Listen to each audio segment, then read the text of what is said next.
Ibi nibyo bihugu bifite abaturage bake babana n'agakoko gatera sida. Mu bihugu bifite igipimo kiri hasi cyane harimo Koreya y'Amajyaruguru, Ubuyapani, Katari, Kuwait, Bahrain, Arabia Saudite, Emirati z'Abarabu, Yorodaniya, Syria, Iceland, Singapore, Brunei, Koreya y'Amajyepfo, Ubushinwa, Taiwan, Norway, Finland, Sweden, Switzerland ndetse na New Zealand.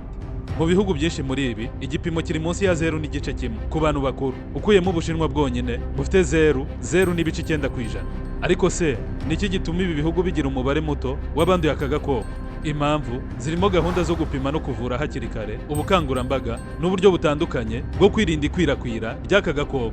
Aha nabibutsa kandi ko Bill Gates aheruka gutangaza ko hari urukingo umuntu ashobora gufata kabiri mu mwaka bikamugabanyiriza ingaruka zo kuba yakwandura kino cyago. Avuga ko urwo rukingo rwavuye ku bihumbi 28 by'amadolari buri mwaka rukagera ku madolari 40 buri mwaka.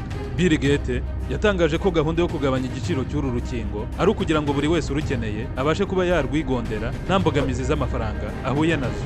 Uru rukingo iyo baruguteye kabiri mu mwaka ntabwo ushobora kwandura sida. Bill Gates kandi aheruka gutangaza ko iki cyorezo cyacishije make kuva mu myaka ya za 90 kugeza ubu, kuko ikwirakwira ry'ubwandu ryagabanutseho 57% muri iyo myaka yose. Imibare y'abanduye aka gakoko gatera sida kugeza ubu igera kuri miliyoni 40 ku isi yose. Muri Leta Zunze Ubumwe za Amerika honyine hari abaturage banduye bagera kuri miliyoni 1,200,000, mu gihe mu Bushinwa ari miliyoni 1,300,000. Igihugu gifite abaturage benshi banduye ku mugabane wa Afurika ni South Africa, Afurika y'Epfo, kuko gifite miliyoni zisaga 7 zose z'abaturage babana n'aka gakoko.